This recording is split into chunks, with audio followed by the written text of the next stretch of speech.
Na'udzubillahi minasyaitonirrajim. Bismillahirrahmanirrahim. Assalamualaikum warahmatullahi wabarakatuh. Alhamdulillahil wahidil qaharil azizil ghaffaril mukawwirul laili 'alan nahar, amma ba'd. Ibu-ibu yang saya sayangi karena Allah, sebelum kita mulai kajian kita berdoa kepada Allah. Semoga siapapun kita yang hadir dalam majelis ini, insya Allah Allah sehatkan badan kita, Allah kuatkan jasad kita, Allah tambah ruh keimanan kita, Allah luaskan rezeki kita, Allah angkat segala masalah kita, Allah jauhkan kita dari orang-orang zalim, Allah matikan kita dalam keadaan husnul khatimah. Amin. Allahumma amin. Ibu-ibu semua sehat? Alhamdulillah, sore ini kita akan belajar terkait dengan keutamaan menuntut ilmu Allah serta apa yang kita dapatkan kalau kita hadir dalam majelis ilmu. Kenapa saya bahas ini? Karena ini adalah kali pertama kita hadir dalam majelis ini, supaya ibu-ibu semangat untuk hadir dalam pengajian.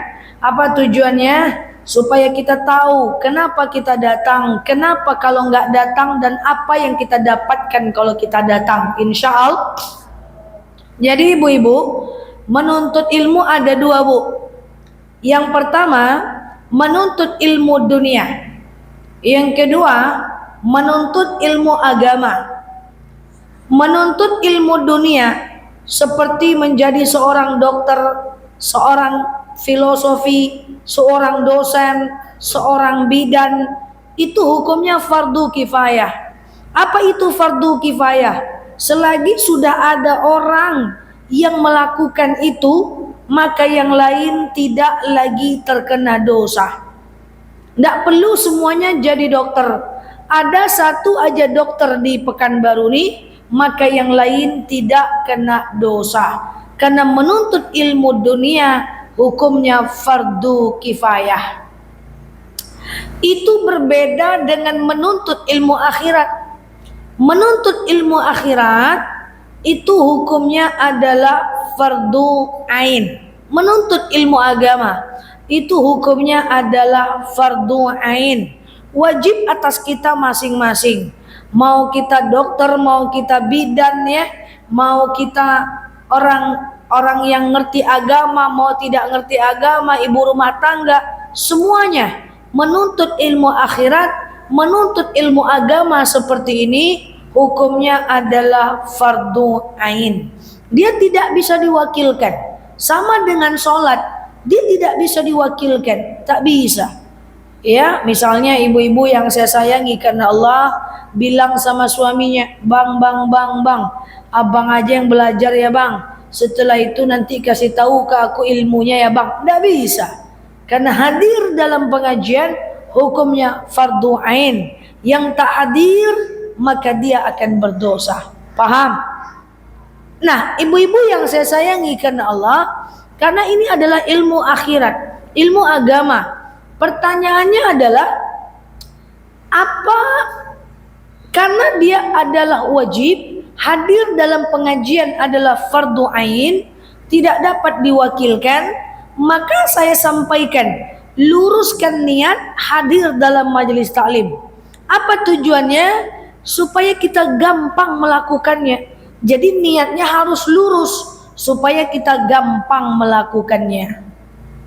Contoh, misalnya nih, banyak orang yang datang dalam majelis taklim niatnya nggak duduk, niatnya nggak lurus.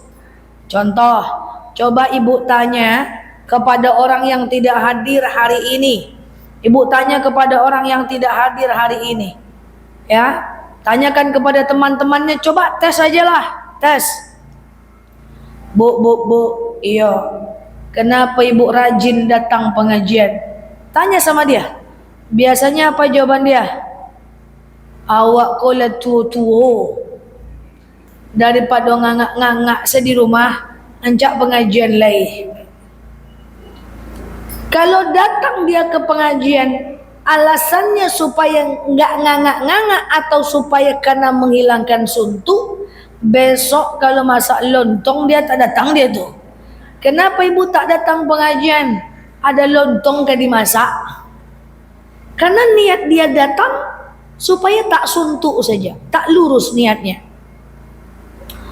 Coba tanya kepada teman kita yang lain. Bu, kenapa ibu rajin datang pengajian? Apa kata dia? Cucu lah kadang-kadang. Entah kama-kama wak lain, pengajian aja lah wak. Kalau itu niatnya datang pengajian, besok kalau cucunya, besok-besok kalau cucunya datang tak pengajian dia tu. Kenapa ibu tak datang pengajian? Ada cucu di rumah gitu jadi.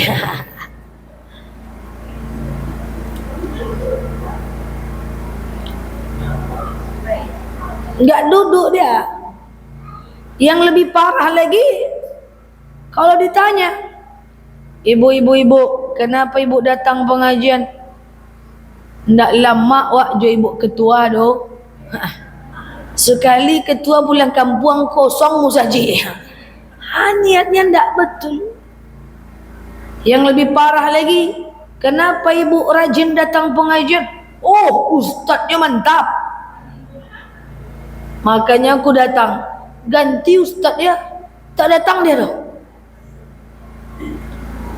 Niatnya tak lurus. Lebih parah pula lagi kalau ada arisan di situ. Kenapa datang pengajian? Alun tu kocok arisan lain ya. Pas tu kocok arisan tak datang ya. Kenapa tak datang arisan alat terkocok lah. Susah. Karena niatnya tak betul. Yang lebih parah lagi, kalau ada yang nanya kayak gini, ibu kenapa datang pengajian? Untuk mencari ilmu pengetahuan. Oh payah tu bu, karena banyak orang yang datang pengajian tak juga dapat ilmu. Kadang-kadang ceramah ustaz lain ujung, lain tengah, lain pangka, tak ngerti wah. Ala kece ustaz kuancak je datang lah ya, ujung-ujungnya tak datang. Saya punya jemaah, itu jemaah saya itu dah 7 tahun pengajian sama saya. Duduk paling depan, rajin pengajian, angguknya luar biasa. Pas pesta dia juga tukang jogetnya. Bayangkan wah, tidak juga dia dapat ilmu, tidak juga ada hasilnya, tidak masalah, tapi dia tetap datang. Karena kalau tujuan datang ke pengajian mencari ilmu, nanti kalau ibu nggak dapat ilmu, entah karena ceramah ustadznya terlalu payah, entah karena ceramah ustadznya terlalu cepat, entah karena ustadznya terlalu bikin ngantuk, ibu tak mau datang lagi. Salah, bukan itu niat pengajian. Niat datang pengajian adalah karena kita yakin, kita sadar bahwa ini adalah kewajiban perintah Allah Azza wa Jalla. Titik, nggak ada lagi yang lain. Kalau kita yakin ini adalah perintah dari Allah, maka mau tidak mau, suka tidak suka, ikhlas tidak ikhlas, capek atau tak capek, ada cucu atau tidak, kita tetap datang. Kenapa? Karena ini kewajiban.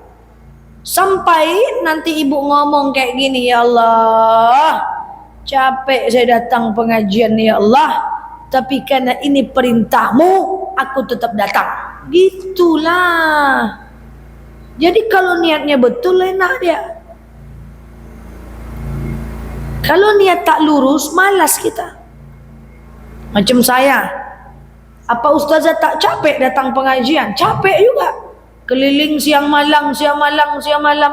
Kadang-kadang saya lelah juga. Tapi saya berfikir, ya Allah, karena bukan perintahmu ni, takkan ku kerjakan ceramah terus sudah 20 tahun. Tapi karena perintah engkau lah, aku masih kerjakan. Karena niatnya duduk. Tapi ada enggak sahabat-sahabat saya yang niatnya tak duduk? Banyak. Ustaz, kenapa Ustaz ceramah? Enggak ada yang di kerajaan oleh Ustaz jahat ya. Rupanya tidak lama setelah itu bangun sarang burung walet, dia tak ceramah dia lagi. Kenapa Ustaz tak ceramah lagi? Al-Hadoy di kerajaan kan gitu jadinya. Tidak duduk dia. Jadi kita melakukan sesuatu karena kita yakin itu perintah Allah.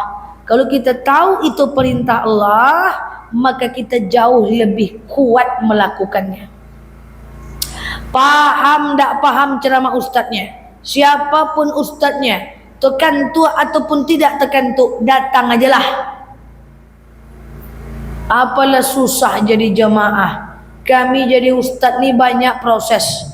Kami baca buku kitab Arab, kami terjemahkan ke dalam bahasa Indonesia, kami masukkan ke otak, kami analisa permasalahan umat sampai keluar seperti kata-kata sederhana seperti ini. Itu butuh proses, Bu. Ibu apa susahnya? Datang, duduk, angguk-angguk astek. Datang, duduk, angguk-angguk seketik. Apa payahnya mengangguk saja? Beko ditanya sama kawan, "Nio kemana? Payah mengangguk." Payah mengangguk. Apa lo payah? Ya Allah kirim. Maka ibu luar biasa. Datang ajalah. Paham gak paham, datang ajalah. Kenapa? Karena dia adalah fardu ain. Fardu ain. Ibu-ibu yang saya sayangi karena Allah, maka kalau dia fardu ain, dia tidak bisa digantikan dengan yang lain. Coba kita bahas 5 hukum Islam sebentar. Yang pertama adalah wajib. Dikerjakan dapat pahala, ditinggalkan berdosa. Yang kedua, haram ditinggalkan berpahala, dikerjakan berdosa. Yang ketiga adalah makruh. Dikerjakan tidak apa-apa, tapi Allah tidak suka, ditinggalkan lebih baik. Yang keempat adalah sunnah. Dikerjakan dapat pahala, ditinggalkan rugi kita. Oke, yang kelima adalah mubah. Apa itu mubah? Dikerjakan boleh, ditinggalkan boleh. Dikerjakan tak dapat pahala, ditinggalkan tak dapat pahala. Dikerjakan tak berdosa, ditinggalkan juga tak berdosa. Seperti baring-baring, canda-canda, ngangak-ngangak, ngalai-ngalai, itu mubah. Tapi yang mubah itu dikurangi, diganti dengan yang sunnah. Kurangi baring-baring, ganti dengan zikir. Kurangi ngobrol canda, ganti dengan baca Quran. Kurangi ke mall, ganti dengan ke masjid. Kan gitu kan? Nah itu 5 hukum Islam. Wajib laksanakan, haram tinggalkan, makruh upayakan tinggalkan, sunnah banyak-banyakkan, yang mubah kurangi, ganti dengan yang sunnah. Permasalahannya bukan itu. Permasalahannya adalah, kan majelis taklim itu wajib, maka dia tidak boleh ditinggalkan. Dia tidak boleh ditinggalkan. Masa nggak boleh izin datang pengajian? Boleh, kalau izinnya untuk hal yang wajib juga. Contoh, ibu mau datang pengajian, udah mau melangkahkan kaki keluar rumah, datang tamu, itu boleh tak datang, karena menyambut tamu juga wajib. Paham nih? Jadi kalau mau tak datang pengajian, ajak orang bertamu. Misalnya ibu mau pengajian, tahu-tahu datang suami bilang, "Dek, abang demam, bantu pijit dulu, temani dulu." Boleh tak datang? Karena melayani suami juga wajib. Anak sakit, boleh tak datang? Karena merawat anak wajib. Tapi kalau tidak datang karena yang lain yang mubah, nggak boleh. Contoh, ibu dah ngengkol motor mau datang ke pengajian, datang kawan, "Woi ibu, ni ke mana?" "Aku mau pergi pengajian. Ustazah Nela, ustazahnya." "Weh, bulan depan ustazah Nela aja letunya. Kini ada ke pasar kaget wak dulu." "Ngapa pasar kaget?" "Ada talu aja Indomie murah." "Ndak mau aku maunya pengajian aja sama ustazah."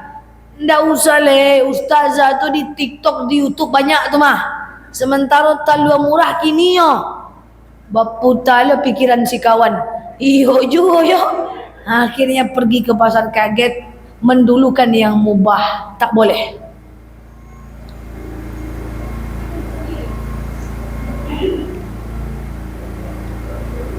Harus dikerjakan, namanya wajib. Makanya jangan baca Quran saat ustadznya ceramah. Karena baca Quran sunnah, mendengarkan ustadz wajib. Iko ustadz ceramah di depannya, baca Quran lo di belakang. Nggak boleh itu. Kami nggak ngerti ceramah ustadznya ustazah. Lain ujung lain pangka daripada tukang tu aja kalau baca Quran lain. Jangan. Karena baca Quran hukumnya sunnah, mendengarkan ustadz hukumnya wajib. Baca Quran aja jangan kalau ustadz ceramah, apalagi bercerita.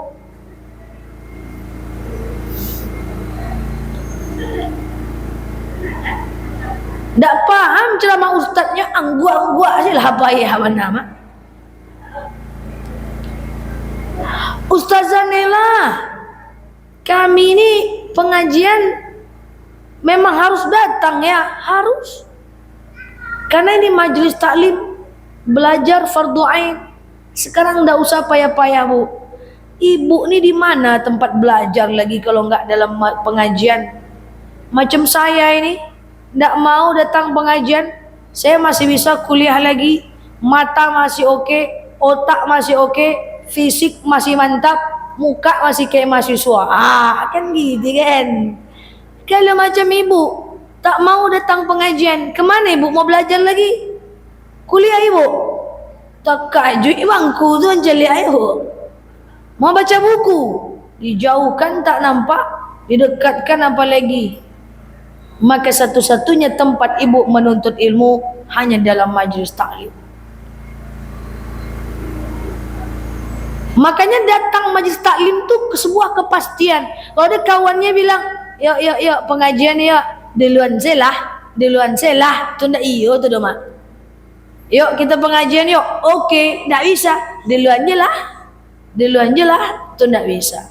Harus bersiaga datang dalam pengajian. Karena kalau kita ndak mau, kita akan cari banyak alasan.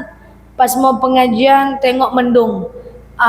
Mendung cuaca beko kalau hujan ba ayo Rabu depan selah ada le tunyo. Rabu depan tak mendung tapi hujan lebat, Rabu depan aja lah kan ada lagi tunyo. Lah 2 minggu tak datang. Minggu ketiga tidak mendung, hujan lebat, panas berdengkang. Dia sakit kepalanya. Rabu depan je lah 3 Rabu tak datang. Rabu yang keempat tidak panas, tidak hujan lebat, tidak mendung tapi gerimis panas. Hujan orang mati kok mah hendak je datang. Udah 4 minggu. Minggu kelima datang pengajian, mati lampu, tak akan datang ustaz tu doh, ndak ada ibu ketua mengumumkan doh, ndak datang ujung-ujungnya. Allah 5 bulan 5 minggu tak datang. Maka kalau kita tidak mau, kita akan cari 1000 alasan. Kalau kita mau, kita akan cari 1000 cara. Makanya ada dalil, bada'al islamu ghariban wa sayaudu ghariban kama bada'a fatuba lil ghuraba. Islam ini datang dalam kondisi yang sedikit. Selama-lamanya orang Islam itu yang berislam benar-benar itu hanya sedikit. Siapa mereka? Yaitu orang yang selalu memperbaiki diri saat orang lain rusak. Maka saya sampaikan kepada ibu-ibu semuanya, beruntunglah menjadi bagian dari orang yang suka datang ke pengajian. Karena tidak semua orang suka ceramah, tidak semua orang suka ilmu, tidak semua orang suka diceramahi, tidak semua orang suka mendengar ayat-ayat Allah. Kalau ibu menjadi bagian dari orang yang suka, pertahankan, ini nikmat yang paling besar. Fabi ayyi ala'i rabbikuma tukadziban. Ini nikmat yang sangat besar. Tidak semua orang suka dengan ceramah. Kalau ibu suka, ini nikmat. Pertahankan, konsisten. Orang yang rajin dalam pengajian, bukan dia tidak malas, dia malas juga. Cuman walaupun malas, dia tetap mengerjakan. Apakah saya tak pernah malas? Malas juga saya. Sering saya malas. Cuman bedanya, walaupun saya malas, saya tetap kerjakan. Paham? Angguk luar biasa. Tak. Nada pilihan lain, fardu ain. Pulang kampung, datang ke pengajian di kampung. Enggak ada fardu ain. Sedangkan udah datang je tak paham buat kaji tu. apalagi tak datang. Ustazah saya ngantuk tu tak apa-apa ya mak. Jangan-jangan pas tekan tu hidayah kan, tak tahu gitu kan. Makanya kalau ada teman saya ustaz tu suka curhat, ustazah ya, ustazah Nela kata teman saya ustazah, saya ceramah jemaah tu bercerita di belakang. Saya bilang dia bukan bercerita ustazah, dia tu ingin menyepil ulang apa yang ustazah sampaikan. Terkesan dia bercerita, tapi dia ketawa aja sama kawannya tentang ceramah ustazah yang bagus itu. Oh gitu ya ustazah? Iya. Bisa cerita leh. Ustazah, jemaah saya cerita di depan, hanya main HP di belakang. Ceramah ustazah tu terlalu bagus. Jemaah tu ndak bawa pena, maka dia ambil handphone, dia catat di notepadnya. Oh gitu ya ustazah? Besok datang lah balik ya. Ustazah, jemaah saya tu, saya ceramah di depan, dia terkatuk-kantuk di belakang. Masya Allah ustazah, jamaah itu dah capek dari pagi. Dia mencuci, memasak, menyiapkan makanan, menyetrika. Sore-sore, karena dia suka dengan ustazah, dia tetap datang walaupun terkantuk. Kan mantap tu ustazah. Huyu ya ustazah ni lah. Jadi kalau ada jemaah saya ngantuk, aman aja sama saya. Saya salut kalau dia mengantuk. Entah siang suruh datang, dia tetap datang walaupun terkantuk. Yang penting datang. Paham nih? Ngantuklah. Gitu ya. Jadi datang. Jangan pilih-pilih ustaz. Apapun yang mereka sampaikan sebuah kebaikan ikuti. Kita tidak tahu nanti dalam kalimat yang mana yang menyentuh hati. Jangan-jangan ada dia ngomong satu kalimat itu yang membuat kita berubah. Kita nggak tahu. Siapapun ustadznya, dengarkan saja. Oke, pertama kita bahas hukumnya, luruskan niatnya, dan selanjutnya kalau kami datang, kami dapat apa ustazah? Nih, kalau kita datang dalam pengajian, apa kata Rasulullah? Man salaka tariqan yaltamisu fihi ilman, sahalallahu bihi tariqan ilal jannah. Siapa yang datang dalam majlis ilmu dengan happy, bahagia, syaratnya harus happy.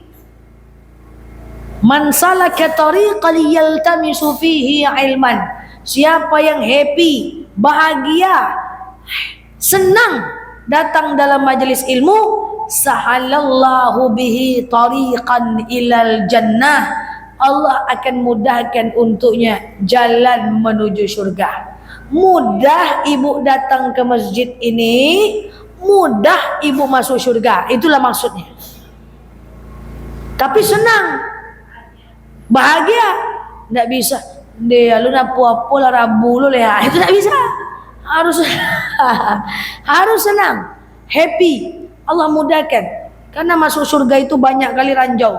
Baru mau cucu hidung masuk surga, datang kawan. Weh, kau tidak jadi masuk surga. Kau gosipkan aku dulu di dunia. Sini pahalamu, tak jadi. Baru mau cucu hidung, sini. Kau punya utang dulu 1.000, ganti dengan amal. Baru mau dicucuk, jangan masuk surga dulu. Aku ndak solat, mak tak suruh aku solat. Harusnya mak suruh, mak tak suruh aku, kata anak. Tak jadi masuk surga. Biar jalan mudah ke surga, datangkan mudah kaki ke masjid. Hadis. Ada nggak cara susah masuk surga? Ada, tapi payah. Apa dalil? Man bana lillahi masjidan banallahu bihi baitan fil jannah. Siapa yang membangun masjid di dunia, Allah akan buatkan untuknya rumah di surga. Tapi kan bangun masjid pakai duit, kita tak ada uang. Membangun masjid di dunia, Allah buatkan rumah di surga. Masalahnya kita tak ada uang. Carilah yang gampang, datang dalam majelis ilmu, mudah masuk surga, insya Allah. Yang kedua, ada dalil orang yang hadir dalam majelis ilmu itu dia akan didoakan oleh malaikat Allah. Apa doa malaikat? Allahumma arhamhum, ya Allah cintailah dia ya Allah.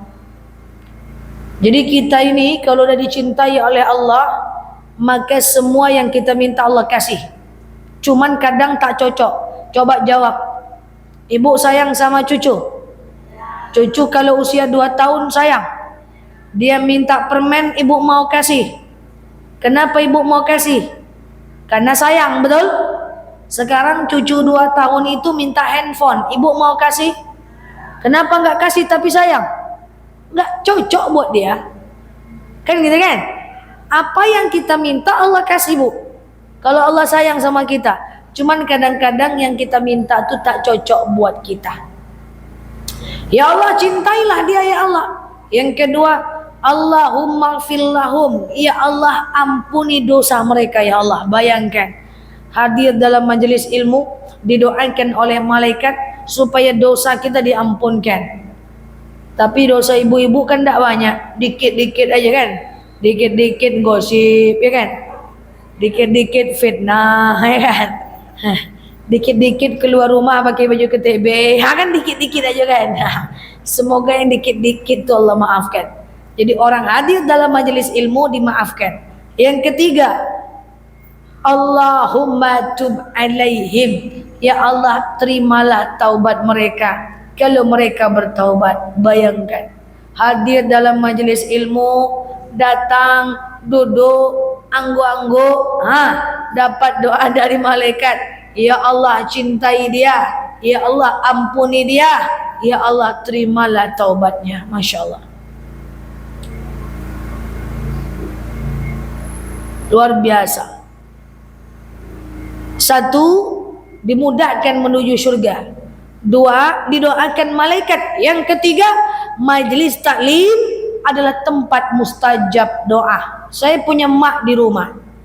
Mak saya itu rajin datang dalam majelis taklim, walaupun tak paham dia kaji. Daripada mana saya tahu mak saya tak paham isi kaji, lupa-lupa. Kadang-kadang pulang dari pengajian, saya pulang dari pengajian, mak saya pulang pula dari pengajian. Nyampe depan rumah saya tanya, apa ceramah ustaz tadi mak? Ndak jale mak, nak penting ganteng ustaznya. Itu aja ingat aja lah.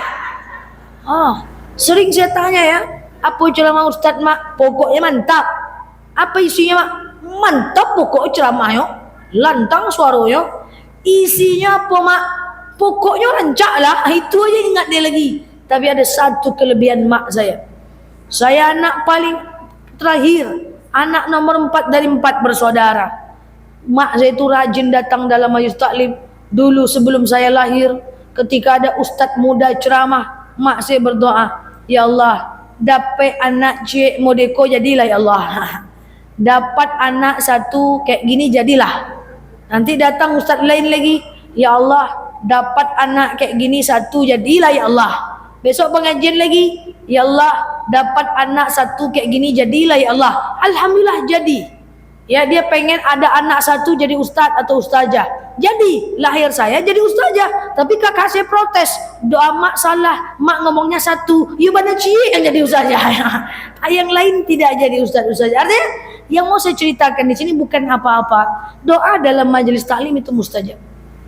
Imam Syafi'i menjadi ulama, maknya doa dalam majelis taklim. Imam Abdurrahman As-Sudais, imam besar Mekah, maknya doa dalam majelis taklim. Makanya paham tak paham doa sajalah. Doa insyaAllah mustajab. Karena di dekat kita sekarang ini ada para malaikat, yang malaikat itu menaungi doa kita dan mengaminkan segala doa kita kalau kita datang dalam majelis taklim. Makanya jangan sekali-kali sakiti orang yang beriman. Orang beriman itu tempat nongkrongnya dalam majelis taklim. Kalau hatinya sakit, dia berdoa kepada Allah, kacau kita. Makanya siapa orang yang paling harus kita takuti dan kita jaga hatinya? Jagalah hati orang yang beriman. Orang yang beriman nongkrongnya dalam pengajian. Kalau dia sedih, sakit hatinya, dia bermunajat kepada Allah dalam pengajian, menetes air matanya, apa yang terjadi pada kita karena kita sudah menyakiti hatinya? Na'udzubillah. Semoga kita menjadi bagian orang-orang yang nongkrong-nongkrongnya di masjid. Amin. Dan menjadi orang yang betul-betul dicintai oleh Allah Azza wa Jalla. Ingat, belajar butuh waktu panjang. Tidak usah cepet-cepet pengen hafal. Biasa tuh disampaikan Kamis, Senin lupa. Biasa tuh mak. Datang sajalah. Ya, semoga bermanfaat. Kita semoga semangat hadir dalam majelis taklim. Syukuri kita menjadi bagian hamba Allah yang hadir dalam majelis ilmu. Wallahu a'lam bishawab. Ala hazinnya al-Fatihah.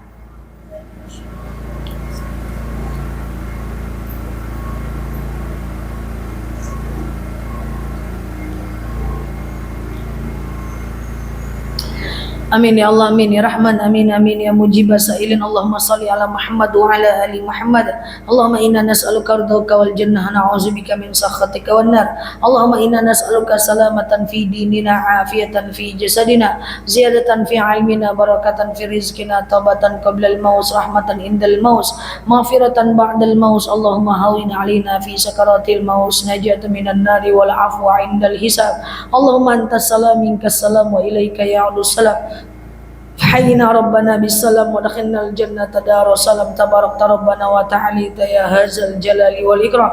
اللهم إنا نعوذ بك من الهم والحزن، نعوذ بك من العجز والكسل، نعوذ بك من الجبن والبخل، نعوذ بك من غلبة الدين وقهر الرجال. اللهم يسر علينا أمورنا ولا تعسر علينا أمورنا يا رب العالمين. اللهم إن كان رزقنا في السماء فأنزله، وإن كان رزقنا في الأرض فأخرجه، وإن كان رزقنا بعيدا فقربه، وإن كان رزقنا حراما فطهره، وإن كان قليلا فكثره يا رب العالمين. اللهم ربنا انفعنا بما علمتنا وعلمنا ما ينفعنا. اللهم ربنا هب لنا من أزواجنا وذريتنا قرة أعين واجعلنا للمتقين إماما. اللهم اغفر لنا ذنوبنا ولوالدينا وارحمهما كما ربونا صغارا. اللهم خصوصا إلى أرواح آبائنا وإلى أرواح أمهاتنا وإلى أرواح كل مسلمين والمسلمات. اللهم اجعل قبرهم روضة من رياض الجنة ولا تجعل قبرهم مرة من غبار النيران. اللهم استجب دعانا يا الله، استجب دعانا يا رحمن يا رحيم يا مجيب السائلين. اللهم صل على محمد وعلى آل محمد. سبحان ربك رب العزة عما يصفون، سلام على المرسلين، الحمد لله رب العالمين. والله أعلم بالصواب. السلام عليكم ورحمة الله وبركاته.